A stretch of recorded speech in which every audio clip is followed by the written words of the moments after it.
Shalom. Selamat pagi jemaat Tuhan. Berjumpa kembali dalam doa pagi online.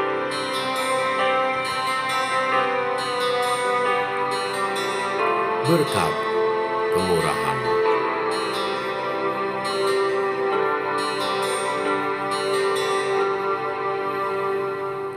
Kau hiasi kehidupanku dengan kemurahan-Mu.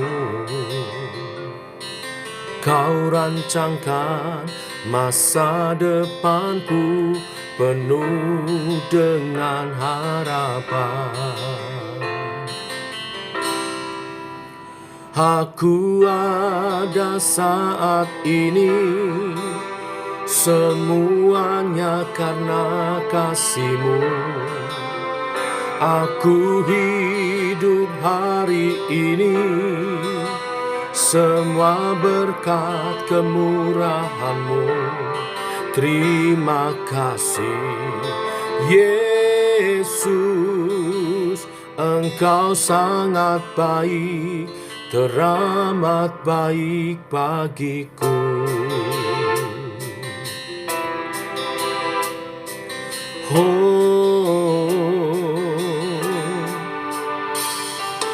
Kau hiasi kehidupanku dengan kemurahan-Mu. Kau rancangkan masa depanku penuh dengan harapan. Aku ada saat ini semuanya karena kasih-Mu. Aku hidup hari ini semua berkat kemurahan-Mu. Terima kasih Yesus, Engkau sangat baik, teramat baik. Aku ada saat ini semuanya karena kasih-Mu. Aku hidup hari ini semua berkat kemurahan-Mu. Terima kasih Yesus, Engkau sangat baik, teramat baik bagiku. Oh, Kau baik Tuhan, teramat baik.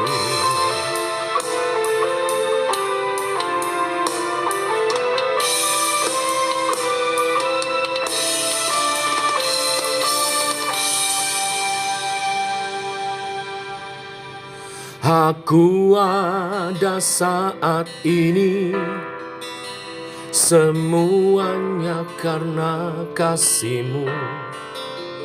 Aku hidup hari ini semua berkat kemurahan-Mu. Terima kasih Yesusku, Engkau sangat baik, teramat baik bagiku.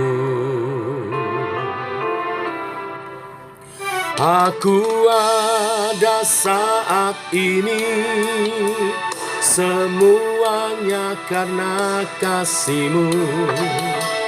Aku hidup hari ini semua berkat kemurahan-Mu. Terima kasih Yesus, Engkau sangat baik, teramat baik. Terima kasih Yesus, Engkau sangat baik, teramat baik bagiku. Engkau baik, teramat baik bagiku. Terima kasih, terima kasih.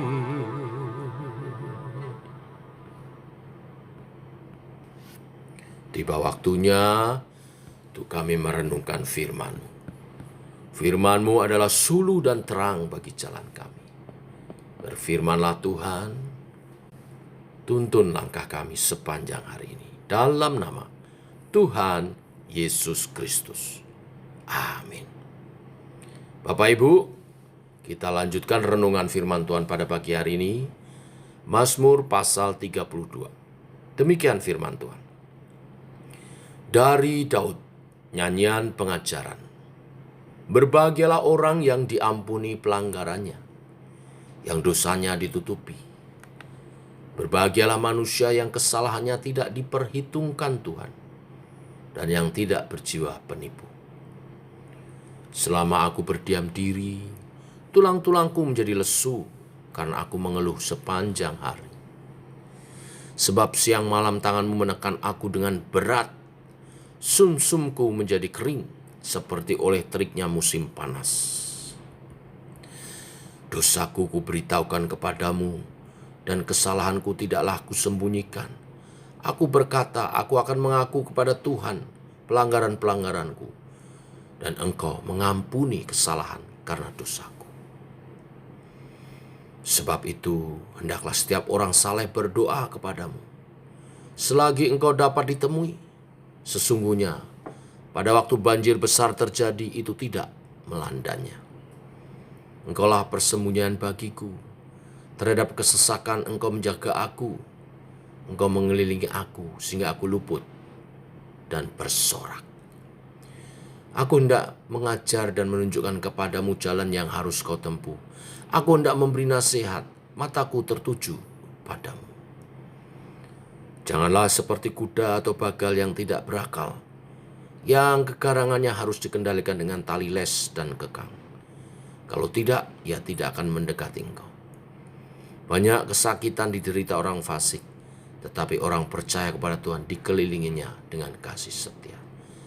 Bersukacitalah dalam Tuhan, dan bersorak-soraklah, hei orang-orang benar. Bersorak-sorailah, hei orang-orang jujur. Amin.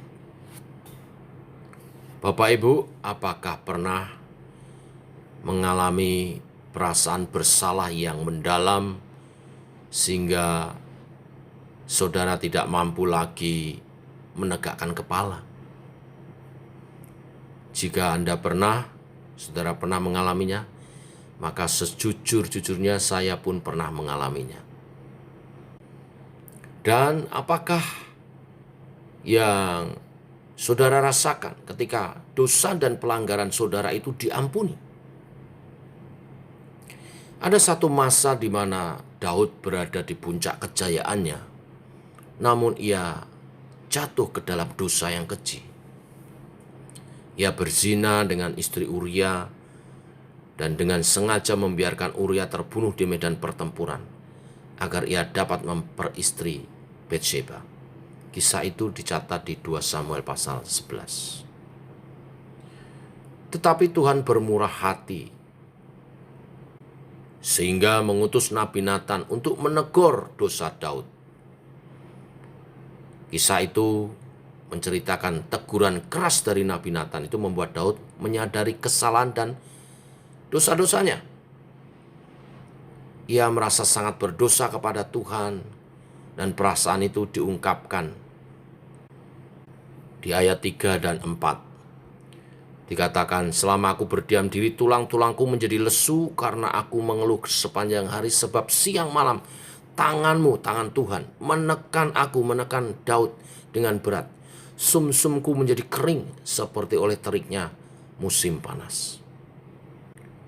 Dan kemudian di ayat 5, Daud menyadari teguran Tuhan. Daud mengakui dosanya.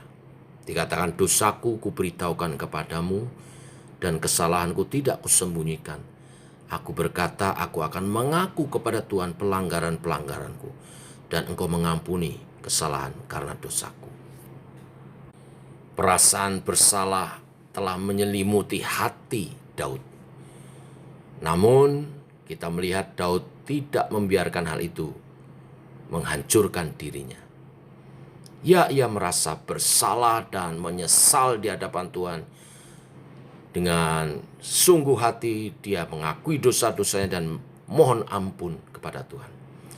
Dan Tuhan pun menyatakan rahmat-Nya dan belas kasihan, menerima penyesalan Daud dan mengampuni dosanya. Oleh sebab itu, Daud menuangkan sukacitanya pada kalimat awal di Mazmur ini. Berbahagialah orang yang diampuni pelanggarannya, yang dosanya ditutupi. Berbahagialah manusia yang kesalahannya tidak diperhitungkan Tuhan dan yang tidak berjiwa penipu. Bapak Ibu, ada begitu banyak orang yang hidup penuh dengan rasa bersalah karena dosa pada masa lalunya. Akibatnya mereka tidak bisa bangkit karena mereka tidak bisa memaafkan diri sendiri, bahkan cenderung membenci dirinya. Tekanan batin yang berkepanjangan pada akhirnya membuat mereka sakit secara jasmani maupun rohani.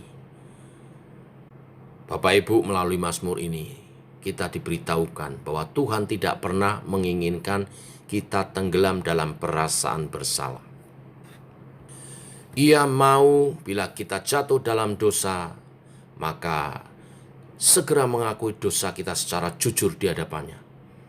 Maka ia akan mengampuni dosa-dosa kita.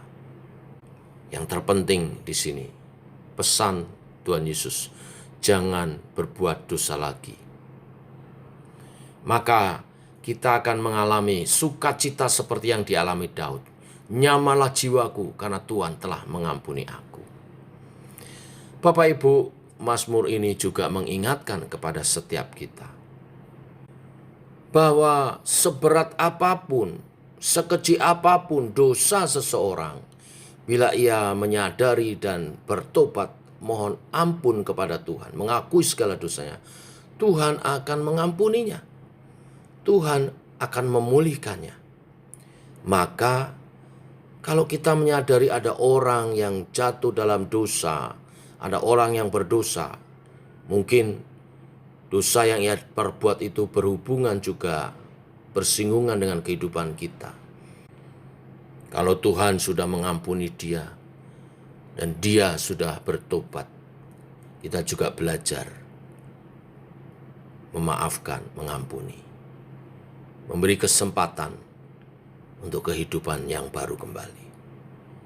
Jangan kita menuntut terus, lalu hidup dalam kepahitan, kebencian, yang justru merongrong batin kita sendiri. Dan itu tidak baik bagi diri kita.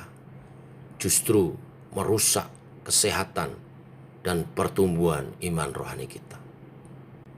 Jangan sampai orang yang berdosa terhadap saudara sudah diampuni dosanya oleh Tuhan dan ia hidup dalam pertobatannya, tetapi saudara justru menderita karena memendam akar pahit dan kebencian yang merusak hidup saudara, kesehatan, juga batin saudara. Mari lepaskan pengampunan. Seperti orang yang berdosa mengaku dosanya dan hidup dalam pertobatannya, hidup baru, kita juga hidup baru dalam kedamaian, kasih dari Tuhan. Tuhan memberkati kita semua. Mari kita berdoa.